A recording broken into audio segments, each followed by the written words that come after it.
Misery, c'est du cinéma à l'américaine. Le cinéma américain n'est qu'un sous-produit bas de gamme du cinéma italien. Le sadisme engendre la cruauté, c'est vrai. Mais la passion génère la violence, dans les actes et dans les sentiments. Et c'est ça qui la rend extraordinairement séduisante. Je sais même pas si ce soir je serai encore vivant. Je vais partir sans avoir revu tous les chefs-d'œuvre qui ont constitué les meilleurs moments de ma vie. Une vie de con. Une vie de con qui va mal finir. J'aurais tellement aimé faire les films de Fellini, de Visconti, Bertolucci. J'aurais pu diriger des acteurs comme Marlon Brando, Dick Bogart, Edmund Berger, Vittorio Gassman. Des femmes superbes, comme Claudia Cardinal, Ingrid Tulin, Charlotte Rampling. Ah, Charlotte Rampling. Ça, c'est une actrice. Mystérieuse, énigmatique, intelligente. Faut que je revoie Portier de nuit. Faut que je regarde une dernière, faut les donner. De toute façon, j'ai plus de force. Le carcasse se déglingue. Les médicaments me soulagent. Je n'arrive plus à ouvrir les yeux.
Because if I die, you die. Oh,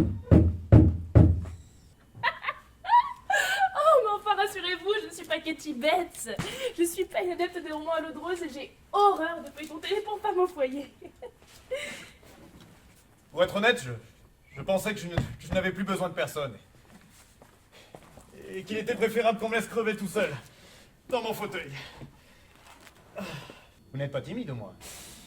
Ah, hélas, si, monsieur. Aussi timide que Stefania Sandrelli dans La Clé. Une timidité apparente qui s'efface assez vite face à l'originalité de ma sexualité. Stefania Sandrelli. C'est vrai que vous avez une vague ressemblance avec elle. La compassion, dites-vous. Quelle horreur, mademoiselle. Je hais ce mot. Je hais ce mot parce qu'il est insolent, stupide et fourbe, au point de compromettre la magnificence du mot passion. Ce qu'avouez-le serait un comble. Mais à sa place, employez plutôt les mots pitié, apitoiement. Vous verrez à quel point ils sont détestables. Si vous souhaitez partager ma passion pour le cinéma, si vous souhaitez m'accompagner dans la réalisation de mon ultime projet, bannissez ce mot! Ne l'employez plus jamais! L'effet des médicaments, sans doute. Non, je vous les ai pas donnés. La morphine, il faut pas en prendre tout le temps, ça finirait par vous tuer. Et puis, j'ai bien fait puisque, apparemment, vous n'avez aucune douleur. C'est vrai. C'est vrai, vous avez raison. Quand j'en prends trop, vous n'allez pas me croire, mais je me prends pour Pasolini. C'est ridicule de se prendre pour un génie. Vous ne vous êtes pas ennuyé, au moins? C'est un métier bien ingrat de s'occuper d'un vieil homme qui va mourir. C'est extraordinaire, une vraie mine d'or. Je suis contente, je vais rester longtemps ici. On va regarder plein de films, on va parler cinéma. Je suis vraiment contente de vous avoir rencontré. My dear. Merci. Oula, je ne pense pas que cela soit très raisonnable. Je préfère m'en passer, il paraît que ça rend impuissant. Impuissant. Ah, raisonnable. Non mais puis quoi encore? Eh, vous m'avez demandé d'être une actrice. Vous croyez que je vais être assez sotte pour laisser passer la chance? Non. Non. Je suis venue ici pour m'éclater. Je vais tenir un rôle magnifique. Inoubliable. On va se raconter une histoire.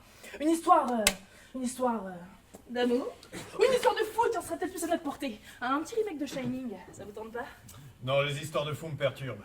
Elles ont trop longtemps fait partie de mon quotidien. Ou Dernier tango à Paris, de Bertolucci. Bon, certains passages sont très physiques. Je ne suis pas certaine que vous pourrez y parvenir, mais je pourrais vous aider dans les passages difficiles. Vous perdriez votre temps. Les acrobaties et les produits laitiers ne sont plus de mon âge. Il me faut quelque chose de plus subversif. Une œuvre monumentale. Mais je n'ose vous la proposer. Vous vous souvenez de cette phrase? Nous les fascistes, nous sommes les seuls vrais anarchistes! Les 120 journées de soda, mais enfin c'est moi qui n'osais pas vous le proposer. Un monument, une œuvre magistrale. C'est parfait pour moi. Je me moque de la morale. Convenance. Je veux être une star sulfureuse avec vous, je me sens libre. On est enfermé ici jusqu'à vendredi. On va tourner un micro fantastique. Je m'y vois déjà. Il y a vous, il y a moi, il y a Pasolini, et il y a la mort qui vient vous chercher. Trinquons, et dites-moi ce qui vous plaît dans mon film. Mais tout, absolument tout. C'est une œuvre atroce, insoutenable. Et pourtant, à force de la regarder, je pense qu'on finit par la voir autrement. Comment vous dire, je ressens d'abord un vide, voilà. Et puis petit à petit, le vide se remplit de la violence du pouvoir, de la naïveté d'une soumission sans révolte, de l'absence étonnante de plaisir chez les maîtres. C'est vrai, les maîtres sont des larves sublimes d'arrogance et de cruauté. Le nazisme, le fascisme et toutes les formes de systèmes totalitaires se nourrissent de l'incrédulité des peuples pour entraîner les masses dans la misère. Mais j'aime ce film, c'est une divine mixture, emplie des plaisirs funestes que l'innocence censure alors qu'elle devrait les absoudre puisqu'elle prétend les pardonner. Monsieur Pasolini, mais vous êtes un humaniste. Vous nous montrez tels que nous sommes, pour éveiller en nous un reste de lucidité.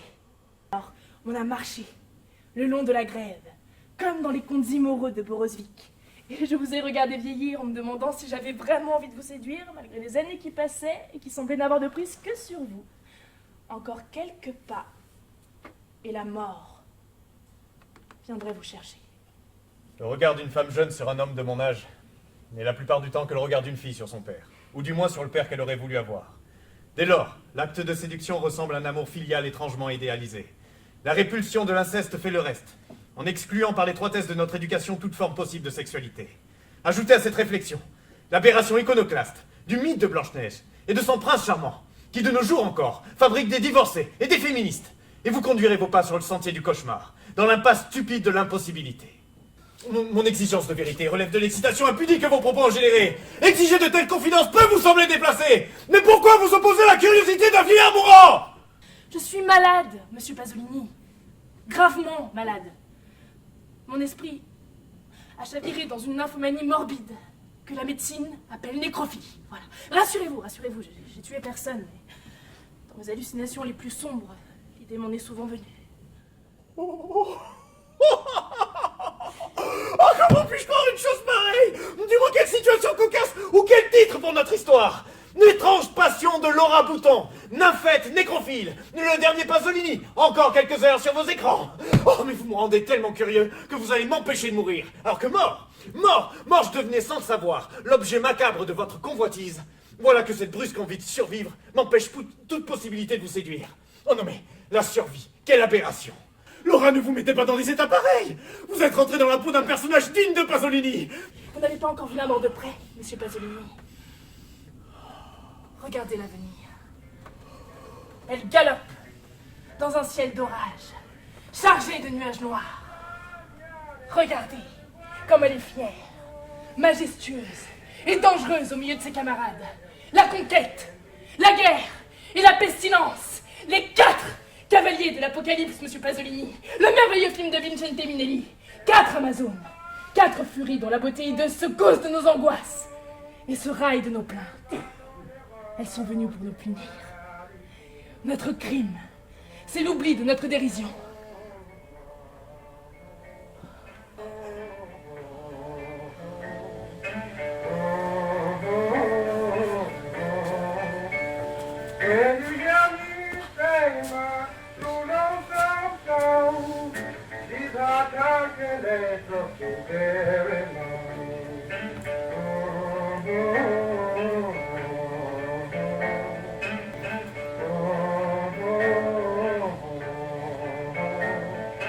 I gotta love you.